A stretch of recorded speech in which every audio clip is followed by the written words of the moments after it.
10년이면 강산이 변한다는 옛말이 있습니다. 하지만 현재의 대한민국은 10년이 아닌 단 1년을 예측하기 어려울 정도로 빠른 변화를 만들어내고 있습니다.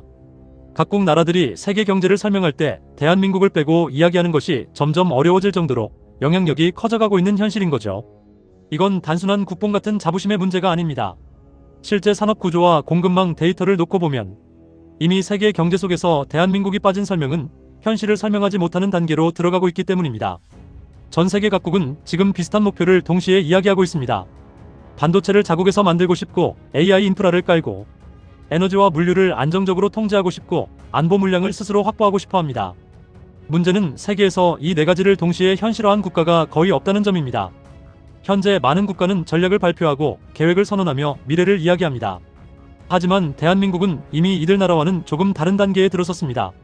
계획이 아니라 이미 작동하는 인프라를 현실로 쌓아 올리고 있는 단계를 넘어 그 성과를 어떻게 사회 전체로 확산시킬 것인가까지 고민하는 단계에 들어섰습니다.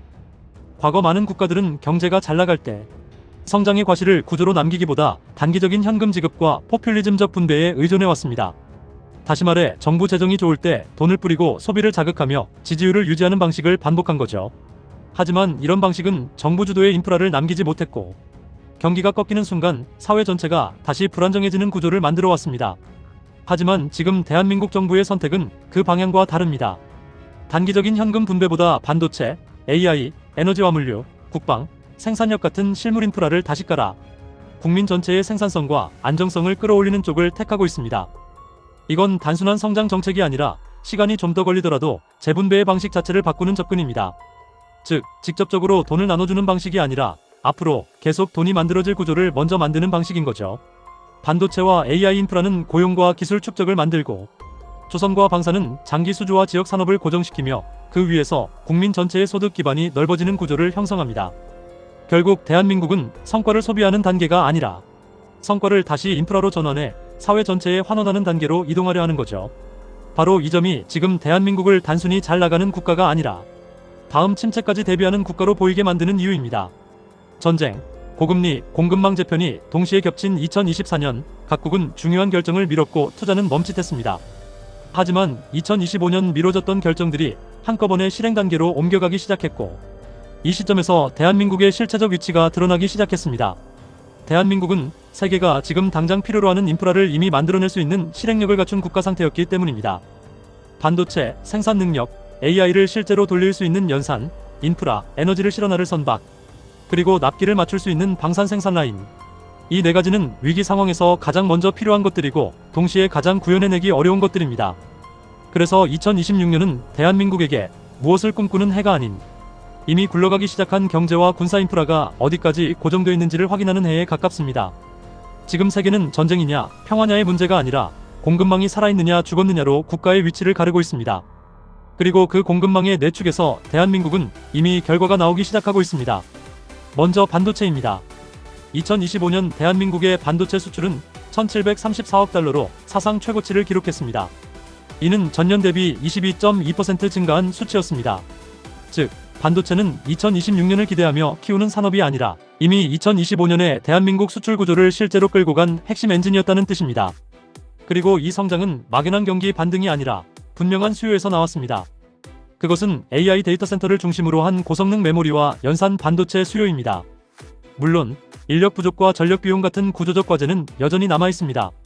하지만 바로 이 지점에서 이야기는 반도체와 연결되어 AI로 이어집니다. 2025년 10월 외신은 엔비디아가 대한민국의 최신 블랙웰 계열 AI 칩을 26만 개 이상 공급하기로 했다고 보도했습니다.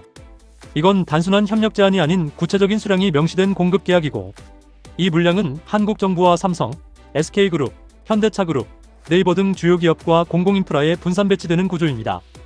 또한 대한민국 정부는 국가 AI 컴퓨팅 센터 구축을 위해 고성능 GPU 1만 개 확보 계획을 공식 로드맵으로 발표했습니다. 이 말은 대한민국이 AI를 서비스 실험 단계가 아니라 국가 단위 연산 인프라로 구성시키려 하고 있다는 뜻입니다. 그리고 이런 인프라에는 글로벌 자본이 따라옵니다. 글로벌 클라우드 기업은 대한민국의 AI 데이터 센터 구축을 위해 50억 달러 규모의 투자를 집행하겠다고 밝혔습니다. 이는 단기 수익을 노린 투자가 아니라 아시아 AI 연산 거점을 어디에 고정할 것인가에 대한 전략적 선택입니다. 다음은 조선입니다. 2025년 미국의 LNG 수출은 1억 1,100만 톤으로 사상 최고치를 기록했습니다. 그리고 2026년에는 이 수출량이 2천만 톤 이상 추가로 늘어날 예정입니다. 이 물량을 실어 나르기 위해 필수적인 것이 LNG 운반선입니다. 2024년 말 기준 전 세계에서 운항 중인 LNG선은 742척입니다. 이 가운데 약 75%가 대한민국 조선소에서 건조된 선박입니다. 더 중요한 사실은 앞으로의 일정입니다. 2031년까지 337척의 LNG선이 추가로 인도 예정이며 그중 2026년에만 101척이 인도 일정으로 이미 확정돼 있습니다. 즉 2026년은 한국 조선이 좋아질지 말지를 논하는 해가 아니라 이미 만들 배가 계약서와 인도 일정표에 꽉 차게 적혀있는 해입니다. 이처럼 미국과 유럽이 에너지 수출과 수입을 확대할수록 그 물류의 하부 구조에는 대한민국 조선이 이미 들어가 있습니다. 마지막은 방산입니다. 방산은 위협의 문제가 아니라 생산력과 납기의 문제입니다. 유럽은 국방비를 늘리고 있지만 생산 라인이 부족해 속도를 내지 못하고 있습니다. 그래서 이미 생산 경험과 빠른 납기 이력이 있는 대한민국을 선택하고 있죠. 2025년 7월 대한민국은 폴란드와 K2 전차 2차 계약을 9조 원 규모로 체결했습니다. 이는 단순한 정치적 선언이 아니라 한 나라의 국방을 다른 국가에 올인할 정도의 집행 일정과 물량이 명시된 실제 계약입니다. 국제연구기관 분석에 따르면 2024년 대한민국 방산 수출에서 폴란드가 차지하는 비중은 46%에 달했습니다. 이처럼 한국 방산은 여러 국가 중 하나가 아니라 특정 국가의 주요 공급국 위치까지 이미 올라와 있습니다. 그리고 이 모든 이야기에서 많이 빠지는 한 가지 변수가 있습니다. 바로 대한민국이 안고 있는 가장 오래된 리스크, 북한입니다. 그런데 지금의 대한민국은 북한 리스크를 불안 요인으로 관리하는 단계가 아니라 군사적 압도력을 통해 점점 비용 처리하고 있는 단계에 들어섰습니다.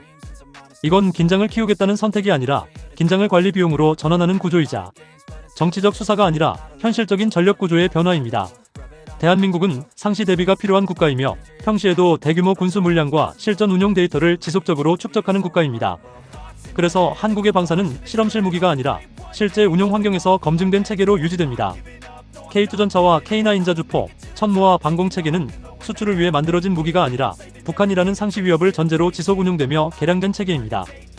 그 결과 북한 리스크는 확대 요인이 아니라 한국 방산의 신뢰성을 높이는 검증 장치로 전환됐습니다. 그리고 여기에 잘 언급되지 않는 또 하나의 조건이 있습니다. 그건 바로 자연재해 리스크입니다.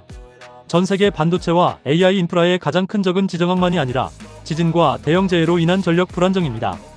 반면 대한민국은 지질 구조상 대규모 지진 위험이 극히 낮은 지역에 속하며 지진이 발생하더라도 규모와 빈도가 매우 제한적입니다. 이 차이는 데이터 센터와 반도체 공장에서 결정적입니다.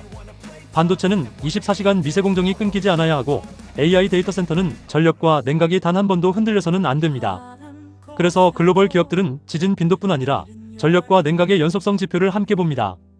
대한민국은 군사적으로는 북한 리스크를 억제하고 있고 환경적으로는 대규모 자연재해로부터 상대적으로 자유롭습니다. 그래서 지금 대한민국은 반도체와 AI, 조선과 방산이라는 두 개의 실물 인프라축을 동시에 올리고 있는 국가입니다. 이에 따라 외국에서 대한민국을 바라보는 시선은 잘 버티고 있다가 아니라 이제는 빼고 설계할 수 없다로 옮겨가고 있습니다. 그리고 이 인식 변화의 다음 단계에는 정부의 역할에 대한 평가가 따라붙기 시작합니다. 과거 많은 국가들은 성장의 국면에서 재정을 소비로 풀어 단기적인 만족을 만드는 데 집중했습니다. 하지만 지금 대한민국 정부가 선택한 방식은 그 흐름과 다릅니다. 성장의 과실을 현금으로 소진하는 대신 반도체, AI, 에너지, 물류, 국방과 생산 인프라로 다시 환원해 국민 전체의 생산성과 안정성을 구조적으로 끌어올리는 방식입니다. 이건 단순한 복지 확대도 아니고 성장을 멈춘 채 나누는 분배도 아닙니다. 성장이 계속 발생할 수 있는 토대를 먼저 만들고 그 위에서 일자리와 소득이 지속적으로 재생산되도록 설계하는 재분배 방식의 전환입니다. 그래서 지금 대한민국은 성장을 견디는 국가에서 성장을 관리하고 설계하는 국가로 단계가 이동하고 있습니다. 여러분은 이 영상을 어떻게 보셨나요? 이 영상이 여러분의 생각에 조금이라도 도움이 되셨다면 구독과 좋아요로 함께해주세요. 여러분의 의견 댓글로 남겨주세요. 끝까지 시청해주셔서 감사합니다. 다시 뵙겠습니다. 이상 데일리 미니스토리였습니다. 감사합니다.